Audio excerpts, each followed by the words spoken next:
ഞാൻ എഴുതിയെങ്കിലും ഞാൻ ഉദ്ദേശിച്ച രീതിയിൽ പുറത്തു വന്ന ഒരു സിനിമയല്ല. ഞാൻ എൻ്റെ മനസ്സിൽ കണ്ടിരുന്ന ഒരു വിഷനായിരുന്നില്ല സിനിമ പുറത്തേക്ക് വന്നു. സർവ്വമായയിലോട്ടൊക്കെ എത്തിയപ്പോൾ എനിക്ക് അങ്ങനെയൊക്കെ തോന്നി, എവിടേക്കോ അല്ലെങ്കിൽ അങ്ങനെയൊക്കെ ഉള്ള. അപ്പം പുള്ളിയുടെ റേഞ്ച് ഭയങ്കരമായിട്ട് കൂടിയതായിട്ടും എനിക്ക് തോന്നിയിട്ടുണ്ട്. OTT വന്നപ്പോൾ കുറേ പേര് പേഴ്സണലി മെസ്സേജ് ചെയ്യുന്നുണ്ട്, ഒരുപാട് പേര്. അപ്പോൾ അവർക്കെല്ലാവർക്കും താങ്ക് യു പറയുക മാത്രമേ ഉള്ളൂ. അതിൽ കൂടുതൽ നമുക്ക് പ്രത്യേകിച്ച് പിന്നെ ഒന്നും ചെയ്യാനില്ലല്ലോ. സിനിമയിൽ പോസ്റ്റേഴ്സ് കാണുമ്പോൾ പെട്ടെന്ന് ഏറ്റവും സ്ട്രൈക്കിംഗ് ആയിരിക്കുന്ന അജുവിൻ്റെ ക്യാരക്ടറാണ്. ഈ ലുക്സ് ഭയങ്കര ആദ്യമേ പുറത്തു വന്നിരുന്നല്ലോ. അപ്പോൾ ഈ നമ്മൾ ശിക്കാരി ശംഭുവായിട്ടും ജമ്പൻ്റെ ക്യാരക്ടറുമായിട്ടൊക്കെ പെട്ടെന്ന് എല്ലാവരും കണക്ട് ചെയ്തിരുന്നു.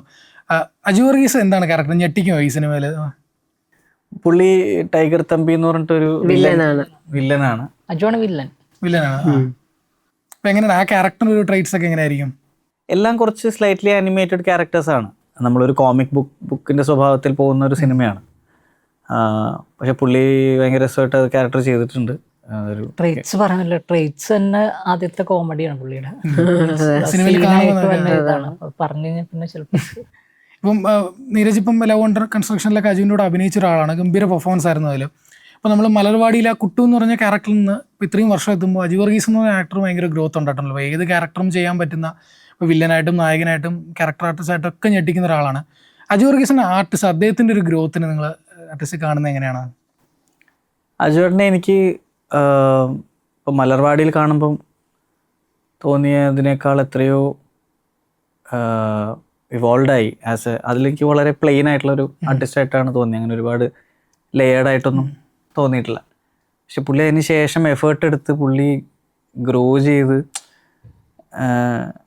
നമ്മൾ നെടുമുടി വേണുചേട്ടനൊക്കെ പറയുന്ന പോലെ ഷേപ്പ് ഷിഫ്റ്റർ ആയിട്ടുള്ള ഒരു ക്യാരക്ടർ ഇപ്പോൾ സർവ്വമായയിലോട്ടൊക്കെ എത്തിയപ്പോൾ എനിക്ക് അങ്ങനെയൊക്കെ തോന്നി, എവിടേക്കോ വേണുചേട്ടനെ അല്ലെങ്കിൽ അങ്ങനെയൊക്കെ ഉള്ള. അപ്പം പുള്ളിയുടെ റേഞ്ച് ഭയങ്കരമായിട്ട് കൂടിയതായിട്ടും എനിക്ക് തോന്നിയിട്ടുണ്ട്. അത് ആളുടെ എഫേർട്ട്, അയാളുടെ ഒബ്സർവേഷനും എന്ത് കഥാപാത്രവും ചെയ്യാവുന്ന രീതിയിലേക്ക് പുള്ളി ഗ്രോ ചെയ്തിട്ടുണ്ട്. അതെനിക്ക് ഭയങ്കര കൗതുകമായിട്ട് തോന്നിയിട്ടുണ്ട്. നിങ്ങൾക്കിപ്പോൾ അഭിനയിക്കുന്ന സമയത്തും അതേമായിട്ടുള്ള ഒരു ഗീവൻ ടേക്ക് ഒക്കെ എങ്ങനെയായിരിക്കും? അജു ഈ പറഞ്ഞിട്ട് ഈ എന്താണ്, എല്ലാ സിനിമകളുടെ ഈ എക്സ്പോഷർ ഇങ്ങനെ കിട്ടി ഓരോ സിനിമകൾ അഭിനയിച്ച് അതിൽ നിന്ന് പാഠങ്ങൾ ഉൾക്കൊണ്ട് മിനുക്കി അടിപൊളിയാക്കി ഇപ്പൊ മിനുക്കിയൊക്കെയാണ്. അപ്പോൾ അതിൻ്റെ നമുക്ക് ഈ അജുവിടെ എനിക്ക് തന്നെ ആസ് എ ഫിലിം മേക്കർ എന്നുള്ള രീതിയിൽ തോന്നുമ്പോൾ അജുവിടെ മെയിൻ സംഭവം എന്ന് വെച്ചാൽ ബോഡിയെക്കാട്ടിലുള്ള അജു ഡയലോഗ് ഡെലിവറി ഭയങ്കരമായിട്ടൊന്ന് മാറ്റിയിട്ടുണ്ട്. പലതിനും പല രീതിയാക്കിയിട്ടുണ്ട്. അത് തന്നെ പെട്ടെന്ന് മാറുമ്പോൾ തന്നെ നമുക്കത് എവിഡൻ്റ് ആയിട്ട് അയാളുടെ ചേഞ്ച് മനസ്സിലാവും. അപ്പം അതിലിപ്പോൾ പുള്ളി ഒരു എക്സ്പേർട്ടായിട്ടുണ്ട്. ഏത് കഥാപാത്രത്തിന് എങ്ങനെ വേണം, മോഡുലേഷനും പരിപാടികളൊക്കെ വൃത്തിയായിട്ട് രസമായിട്ട് പിടിക്കുന്നുണ്ട് പുള്ളി. നല്ല രസമായിരുന്നു പുള്ളിയുടെ വർക്ക് ചെയ്യാൻ. ഭയങ്കര സിമ്പിളാണ്. ഇപ്പം ആർഷ ഇപ്പം മുകുന്ദനുണി ആയിക്കോട്ടെ, അല്ലെങ്കിൽ ഇപ്പം ഹൗസ് മേറ്റ്സ് തമിഴ് സിനിമകൾ ചെയ്തു, ഹ്യൂമർ ഒരു ലെയർ ആണല്ലോ എപ്പോഴും ചെയ്യുമ്പോഴും. ആർഷയുടെ ക്യാരക്ടറിന് ഒരു ഹ്യൂമർ ലെയർ ഉണ്ട്. അപ്പോൾ ഹ്യൂമർ ഭയങ്കര കംഫർട്ടബിൾ ആണോ ചെയ്യാനായിട്ട്? എനിക്ക് ഭയങ്കര ഇഷ്ടമാണ് ചെയ്യാൻ. പ്ലൂട്ടോയിലേക്ക് വരുമ്പോൾ എങ്ങനെ ക്യാരക്ടർ എങ്ങനെ നമുക്ക് ഈ ഗ്ലിംസ് ഒക്കെ വരുമ്പോൾ ചെറിയൊരു പോർഷൻസ് മാത്രമാണ് ആർഷയെ നമ്മൾ കാണുന്നത്. എങ്ങനെയാണ് ഇതിലെ ക്യാരക്ടറും ഹ്യൂമർ ലെയർ ഉണ്ടോ? ഇതിനകത്ത് എല്ലാ ക്യാരക്ടേഴ്സിനും ഒരു ഹ്യൂമർ കോമിക് സ്വഭാവം ഉണ്ട്. പക്ഷെ എങ്കിലും അതിലൊരു കുറച്ച് കുറവുള്ളത് എൻ്റെ ക്യാരക്ടറിനായിരിക്കും. എൻ്റെ ക്യാരക്ടർ കുറച്ചുകൂടെ ഒരു റിയലിസ്റ്റിക്, കുറച്ച് പ്രാക്ടിക്കലായി ആലോചിക്കുന്ന അങ്ങനത്തെ ഒരു. ഇപ്പോൾ നീരജന്റെ ക്യാരക്ടറിന്റെ ഗേൾ ഫ്രണ്ടാണ്. അപ്പോൾ ആളൊരു വെറ്റിനറി ഡോക്ടറാണ്. അപ്പോൾ പുള്ളി പറയുന്ന പോലൊരു എന്താ ഒരു എല്ലാ യങ്സ്റ്റേഴ്സിന്റെ ഒരു വൈബിൽ ഓരോ ബിസിനസ്സുകൾ ചെയ്യുന്നു, അങ്ങനത്തെ പരിപാടികളായിട്ടൊക്കെ നടക്കുമ്പോൾ അതെ ഓൺട്രപ്രണർ ആയിട്ട് നടക്കുന്നത്. അപ്പോൾ പുള്ളിക്കാരത്തി കുറച്ച് പ്രാക്ടിക്കലായി ചിന്തിച്ച ആളെ നല്ലൊരു വഴിക്ക് കൊണ്ടുപോകണം എന്ന് വിചാരിക്കുന്ന ഒരു ഗേൾ ഫ്രണ്ട് ക്യാരക്ടറാണ്. സോ എനിക്ക് തോന്നുന്നു ഇവരൊക്കെ കാട്ടിലും കുറച്ച് ഹ്യൂമർ ഷെയ്ഡ് കുറവുള്ളതും ഒരു കോമിക് സ്വഭാവം കുറവുള്ളത് എൻ്റെ ക്യാരക്ടർ. ഇപ്പം ഈ സോഷ്യൽ മീഡിയ എടുത്ത് നോക്കുമ്പോൾ നമ്മൾ കുറച്ച് മുമ്പ് ഇറങ്ങിയ, അല്ലെങ്കിൽ പഴയ സിനിമകളായിക്കോട്ടെ, കുറച്ച് മുമ്പ് ഇറങ്ങിയ സിനിമകളായിക്കോട്ടെ, വലിയ രീതിയിൽ തന്നെ സെലിബ്രേറ്റ് ചെയ്യപ്പെടുന്നുണ്ട്. ഇപ്പം ഞാനിപ്പം കുറച്ച് ദിവസം കൂടെ നോക്കുമ്പോൾ ട്വിറ്ററിലും ഇൻസ്റ്റാഗ്രാമിലൊക്കെ ലവകുശയുടെ ഈ കോമഡി സീനുകളൊക്കെ വീണ്ടും ആൾക്കാർ അത് സംസാരിക്കുന്നുണ്ട്, അല്ലെങ്കിൽ ഹ്യൂമറിനെ കുറിച്ച് സംസാരിക്കുന്നു. അന്ന് ആ സിനിമയ്ക്ക് കിട്ടിയ ഒരു റെസ്പോൺസും ഇന്ന് അതിനിപ്പോൾ കിട്ടുന്ന ഒരു സ്വീകാര്യം ഉണ്ടല്ലോ, അത് നീരജ് എങ്ങനെയാണ് നോക്കുന്നത്? അന്ന് തിയേറ്ററിൽ പടം സക്സസ് ആയിരുന്നെങ്കിലും ഒരു റിവ്യൂയിങ് കമ്മ്യൂണിറ്റിയിൽ അത്ര വലിയ ഒരു ഇളക്കം ഉണ്ടാക്കിയിട്ടുണ്ടായിരുന്നില്ല. അപ്പോൾ അജുവേട്ടൻ എൻ്റെ അടുത്ത് പറയുന്ന അതിനകത്തെ ഹ്യൂമറും അതിൻ്റെ ആ പടത്തിൻ്റെ അപ്രോച്ചൊക്കെ കുറച്ച് ഈ പറഞ്ഞ പോലെ ഹെഡ് ഓഫ് ദ ടൈം ആയിരുന്നെന്നോ, അല്ലെങ്കിൽ എനിക്ക് പേഴ്സണലി ഞാൻ ഉദ്ദേശിച്ച രീതിയിൽ ഞാൻ എഴുതിയെങ്കിലും ഞാൻ ഉദ്ദേശിച്ച രീതിയിൽ പുറത്തു വന്ന ഒരു സിനിമയല്ല.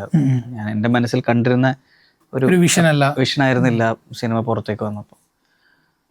പക്ഷെ അത് ഇഷ്ടപ്പെടുന്ന അതിനകത്തെ ഹ്യൂമറുകളും പല സീക്വൻസുകളും ഇഷ്ടപ്പെടുന്ന ഒരു വലിയ കമ്മ്യൂണിറ്റി ഉണ്ട് എന്നുള്ളത് ഈ പറഞ്ഞ റീസെൻ്റ്ലി ഞാൻ മനസ്സിലാക്കിയത്.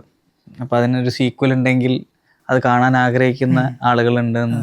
സീക്വൽ സാധ്യത ഉണ്ടല്ലോ ആ 2 ക്യാരക്ടേഴ്സിനെ വീണ്ടും കൊണ്ടുവരാൻ. നമ്മൾ ആക്ച്വലി സീക്വൽ വെക്കാൻ പ്ലാൻ ചെയ്തുകൊണ്ട് തന്നെ അത് പടം ഒരു വലിയ ഹിറ്റായാൽ ചെയ്യാം എന്നുള്ള രീതിയിൽ തന്നെയാണ് അത് കൊണ്ട് നിർത്തിയിരുന്നത്. അപ്പം അന്നും അങ്ങനെ ഒരു ഐഡിയ ഉണ്ടായിരുന്നു.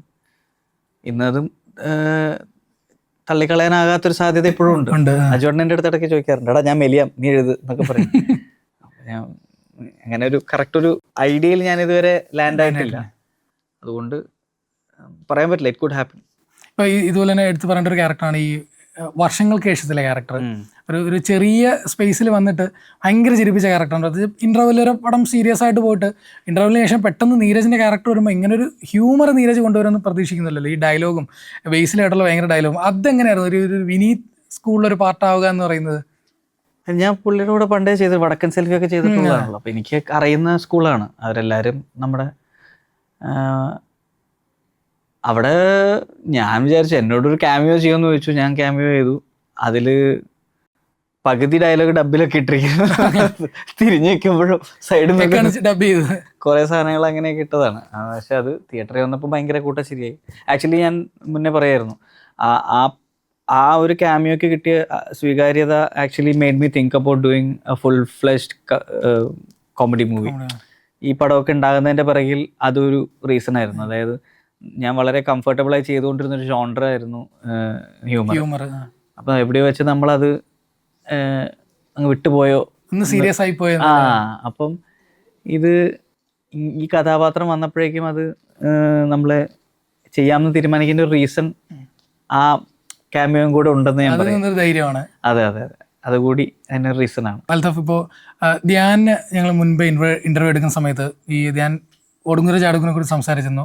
അപ്പോൾ അൽത്താഫ് ധ്യാനോട് പറഞ്ഞിരുന്നു, നിനക്ക് ഇതുപോലെ നല്ല സിനിമകളൊക്കെ ചെയ്തൂടെ എന്ന് അൽത്താഫ് ധ്യാനോട് ചോദിച്ചൊരു കാര്യം പറഞ്ഞപ്പോൾ, ഇപ്പോൾ എനിക്ക് ഒടുങ്ങുര സിനിമ കാണുന്ന സമയത്തും എൻ്റെ ഭയങ്കര ഫേവറേറ്റ് ഉള്ളൊരു പോർഷനാണ് ധ്യാൻ്റെ ഒരു ചെറിയൊരു പോർഷൻ. ഭയങ്കര ക്യൂട്ടായിട്ട് ധ്യാനെ അവതരിപ്പിച്ച ഒരു സിനിമയും കൂടെയാണ്.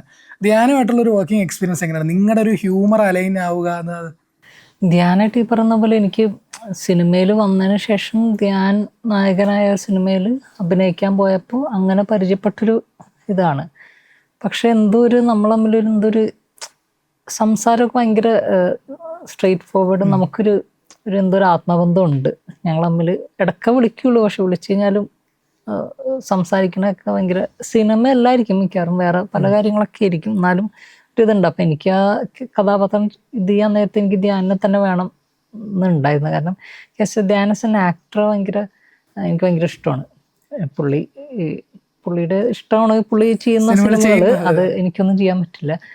അപ്പോൾ പക്ഷെ ഇപ്പോഴും കുറേ എക്സ്പ്ലോർ ചെയ്യാനുണ്ട്, എക്സ്പ്ലോർ ചെയ്യാനുണ്ട്. അപ്പോൾ അതിൻ്റെ ഒരു ഭാഗമായിട്ടാണ് ഞാൻ ഒടുങ്ങൂരിലോട്ട് വിളിച്ചത്. അത് വളരെ വൃത്തിയായിട്ട് പുള്ളി ചെയ്യുകയും ചെയ്ത്, വളരെ പ്രൊഫഷണലാണ് ആള്. ഇപ്പോഴും വിളിക്കും. ചിലപ്പോൾ നമ്മളടുത്ത് തന്നെ പുള്ളി നായകനായിട്ട് വേറെ പടത്തിന് ഞാൻ ചിലപ്പോൾ അഭിനയിക്കും. അപ്പോൾ ഈ പറഞ്ഞ ആ സിനിമയെ കുറിച്ച് ചോദിച്ചുകൊണ്ട് പറയുകയാണ്. അപ്പോൾ എൻ്റെ ഭയങ്കര ഒരു ഫേവറേറ്റ് സിനിമയാണ് ഒടുങ്ങുര ചാടുങ്ങുര. അപ്പം ആ സിനിമയ്ക്ക് തിയേറ്ററിൽ അർഹിച്ച ഒരു അപ്രിസിയേഷൻ കിട്ടിയില്ല, പല കാരണങ്ങളും ഉണ്ടായിരിക്കാം. പക്ഷേ ഇപ്പോൾ ആ സിനിമയ്ക്ക് ഒരു ഓഡിയൻസ് ഉണ്ട്. ഇപ്പോൾ എല്ലാവരും ആ സിനിമയെക്കുറിച്ച് സംസാരിക്കുന്നു, അതിൻ്റെ OTT റിലീസിന് ശേഷമാണെങ്കിലും. അൽത്താഫ് എങ്ങനെയാണ് നോക്കി കാണുന്നത് അതിൻ്റെ ഒരു പോസ്റ്റ് റിലീസ്, അതിൻ്റെ ഒരു സ്വീകാര്യത ആസ് എ മേക്കർ എങ്ങനെയാണ്? ഇല്ല, എന്നെ സംബന്ധിച്ച് OTT-യിലെ സ്വീകാര്യതയാണ്. അതെ, അതിനൊരു പോസ്റ്റ് റിലീസ് കിട്ടിയിരിക്കുന്ന ഒരു സ്വീകാര്യത മീൻസ് ഒരു തിയേറ്ററിനേക്കാളും.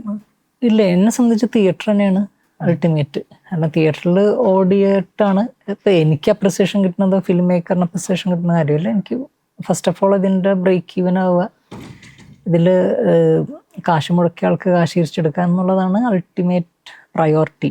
അത് കഴിഞ്ഞിട്ടാണ് ബാക്കി നമ്മുടെ സാറ്റിസ്ഫാക്ഷനും നമ്മുടെ അപ്രിസിയേഷനൊക്കെ വിലയുള്ളൂ. അപ്പോൾ പക്ഷേ ഈ പറഞ്ഞിട്ട് പല കാരണങ്ങൾ കൊണ്ടും ചിലത് വർക്കാവില്ല. അതിൻ്റെ ഇതിൽ ഇപ്പോൾ OTT-യിൽ വന്നപ്പോൾ കുറേ പേര് പേഴ്സണലി മെസ്സേജ് ചെയ്യുന്നുണ്ട്, ഒരുപാട് പേര്. അപ്പോൾ അവർക്കെല്ലാവർക്കും താങ്ക് യു പറയുക എന്ന് മാത്രമേ ഉള്ളൂ. അതിൽ കൂടുതൽ നമുക്ക് പ്രത്യേകിച്ച് പിന്നെ ഒന്നും ചെയ്യാനില്ലല്ലോ. ഇപ്പം ഒരു ഇങ്ങനെ ന്യൂസ് കേട്ടതാണ്, അഖിൽ സത്യൻ നിവിൻ പോളി കോമ്പോയിൽ ഒരു സിനിമ വരുന്നു, അൽത്താഫ് എഴുതുന്നു. എന്താണ് അതിൻ്റെ ഒരു, നമുക്ക് എന്തെങ്കിലും പറയാൻ പറ്റുമോ? അത് അഖിൽ അടുത്ത ഡയറക്റ്റ് ചെയ്യണ പടമാണ്. അഖിലും ഞാനും കൂടി എഴുതണത്. അതെങ്ങനെയാണ്, അൽത്താഫിന്റെ ഒരു സ്റ്റൈലിലുള്ള ഒരു സിനിമ ആയിരിക്കും അത്? അല്ല, അത് അഖിലിന്റെ ബേസ് കഥയൊക്കെ അഖിലിന്റെ തന്നെയാണ്. ഞാൻ അതിന്റെ സ്ക്രീൻ പ്ലേയുടെയും ഡയലോഗ്സിന്റെ ഭാഗമാണ്.